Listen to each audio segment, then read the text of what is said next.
Greetings. My name is Michael Miller. This is a Michael Miller trademark training video out to you because you're watching. Thank you and welcome.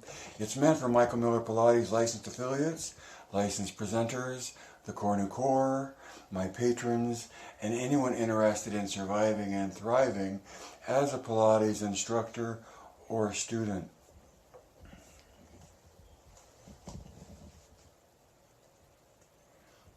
Three things today on the list. Number one is heavy snow continues. Number two is embrace core new tension, lead the way.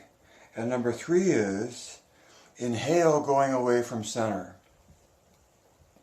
And see, as a teaching technique, there you go around the carousel once, and I don't do that either here on YouTube or on Facebook, because on Facebook I've typed them out.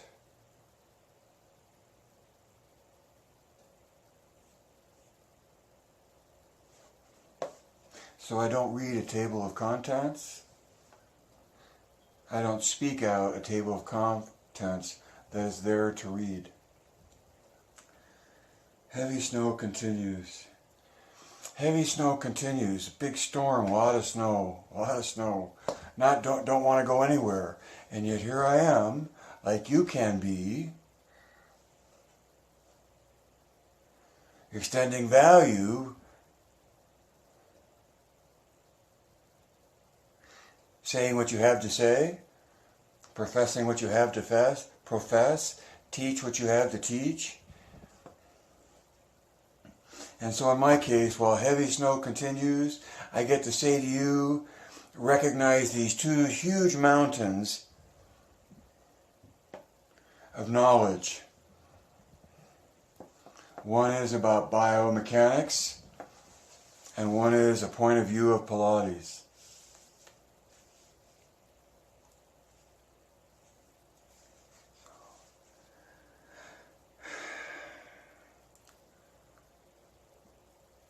Number two is embrace core new tension.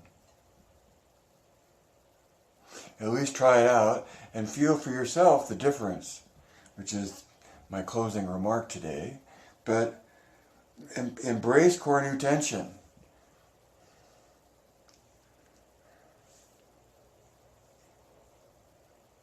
Because those who can feel a difference and make the discernment in their own body and intellectually have a reason, that being the basis of the justification the intellect assumes.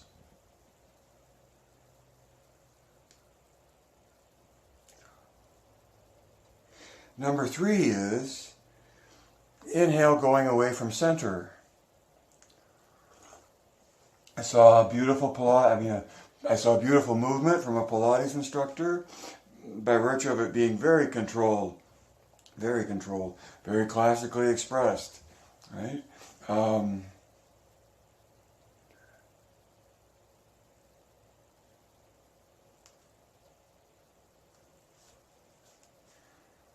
Killer scoop. That's my question. Embrace core new tension. Breathing teaser, inhale away from center. The teaser, so performed, is one where coming out away from center is an exhale. And I would come right in there as an instructor and say, okay, you do that really well. Let's be able to do it both sides, meaning both sides of the breath. And I would go for inhaling away from center in anything really, eventually, because that's the nature of the expression of the movement, out away from center. And the center not only is here at the core, and somewhere mixed up in all of that is the respiratory system kicking in and saying, I need air. So when you're teaching a large group, and you're teaching about how to exhale and when to come up, have everyone say when you need air. That's your prepackaged answer that you then, if you reinforce well, through the course of the hour of the mat class, but you're teaching it more than just leading it by flow. You're in the long stretch. When do you come up? When you need air. What does that teach your student to do? Listen. To what? To when they need air.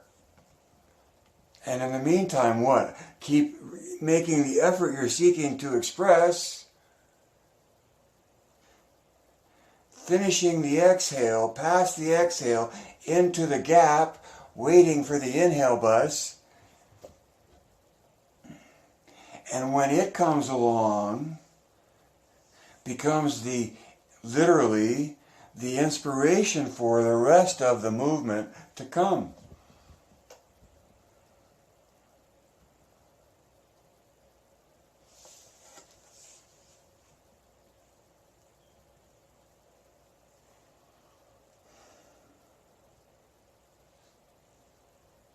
So,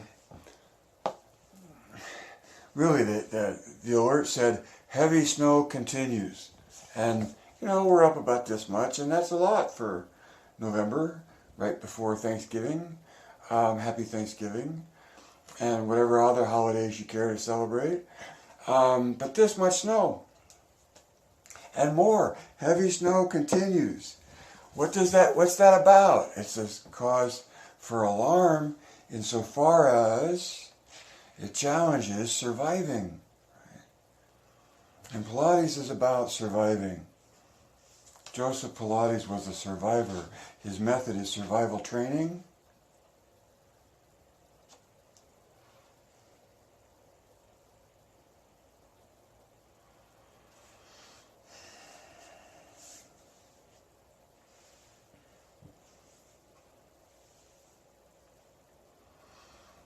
I'm always talking about two mountains of knowledge, identifications of, in one case at least, in biomechanics, that the biomechanics of core new tension is just a fact of the matter. And you can ignore it all you want to, or dismiss it, or not even entertain it. But I'm here for a long time now, talking about core new tension. The year 2000, coming up on a 20-year anniversary for the second big mountain, which is a point of view of Pilates that comes straight out of Joe's book and offers a reasoned explanation of what Pilates is, that synthesizes all down by explanation to the point that fundamentally Pilates is an experience.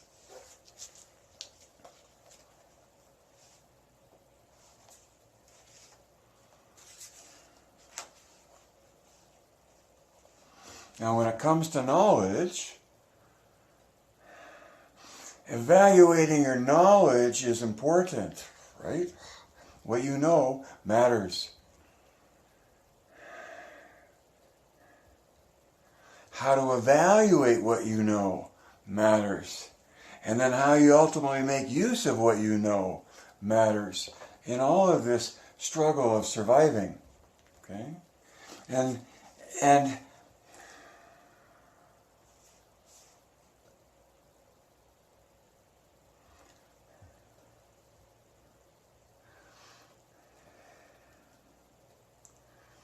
I would say as a distinction from knowledge would be the experience, but as soon as it's past tense, it's part of your knowledge in a way, right? But in the experience of the here and now compared to knowledge that is historical rather than in the moment, I'd call that experience. And the experience and evaluating that experience is the whole dance in Pilates of responding to what comes from your pursuit of your movement. And responding to, meaning listening to, observing what you sense from your effort in the attempt to make it better.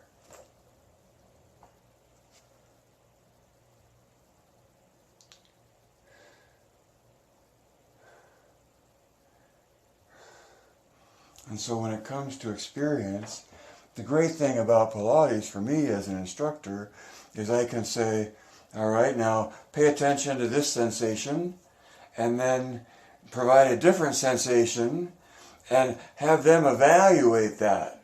Have them be the one that makes the determination between or in sensation.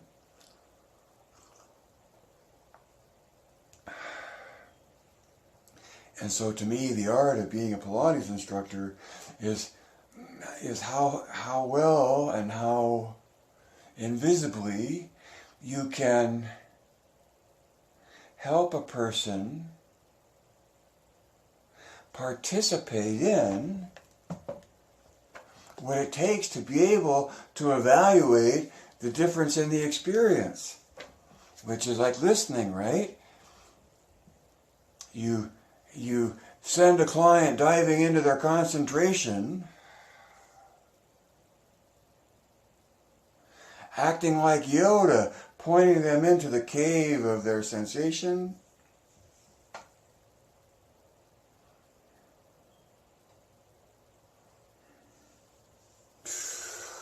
Because you can't just decide how focused you're going to be, how concentrated you're going to stay.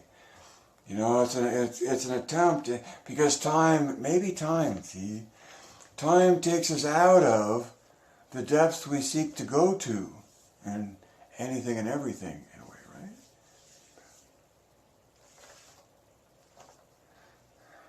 So surviving has knowledge and experience involved in it. Being able to evaluate them and to acknowledge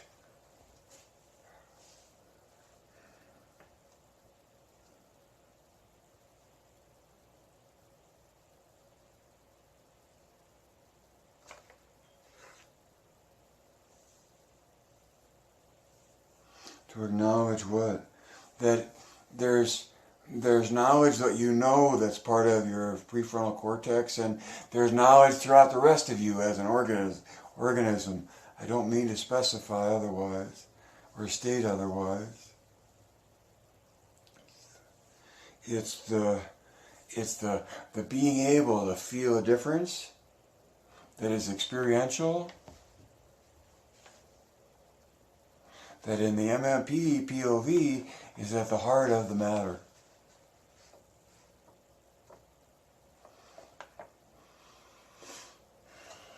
Because it's all about surviving, because life can't live forever. Read between the lines and see behind the curtain. When I look through the magic mirror and say hello, I do that a lot on Facebook because whoever is watching sometimes shows up. And it's in the observing, which is that connection of the thinking to the amygdala and hippocampus. The connection that happens in the observing.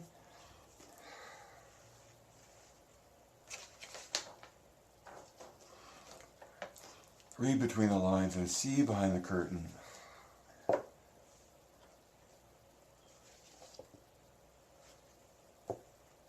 Go beyond thinking and recognize that it's experiential.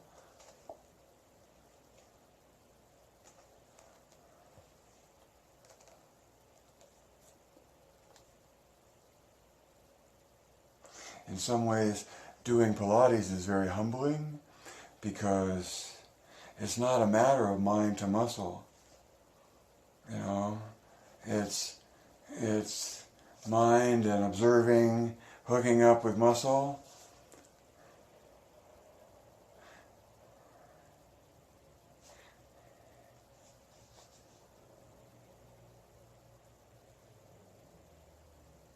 moving to make it happen, but running off of the feedback loop that you're living in as the student, as the mover, and adjusting your effort based on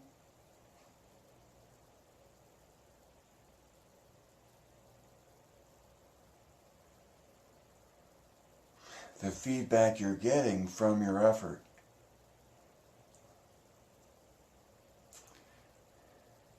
So in MMP,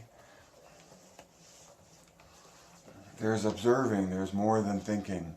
There's beyond thinking to the point of observing and being in the moment, because in the nature of the observing, the connection within the human being and the prefrontal cortex is there's something beyond what's just going on in our minds. You don't disagree with that, right? And yet, it's so easy just to have a belief that the only thing that matters is what's going in, is what is going on in our minds.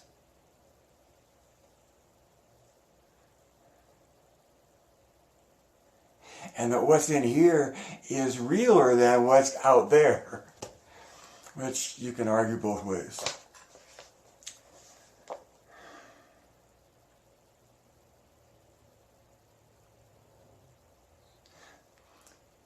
In Contrology is complete coordination of body, mind, and spirit.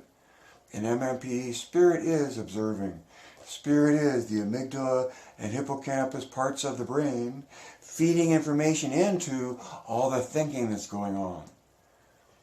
And that the magic in the moment, the magic is in the moment, because it can only happen in the moment where you find yourself having to coordinate what you're doing in your body with what you're thinking and observing within that experience. Your senses feeding into your thinking. That's MMP's POV. And so evaluate POVs. Know the difference between folklore and theory. Folklore is word of mouth. Theory is an explanation.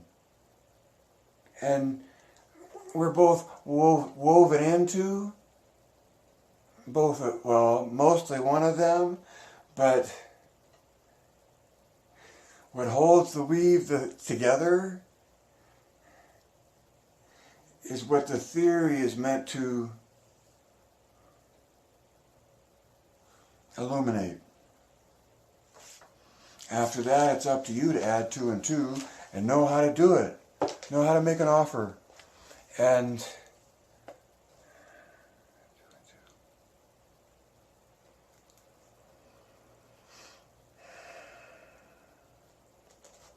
it's up to you to direct your thinking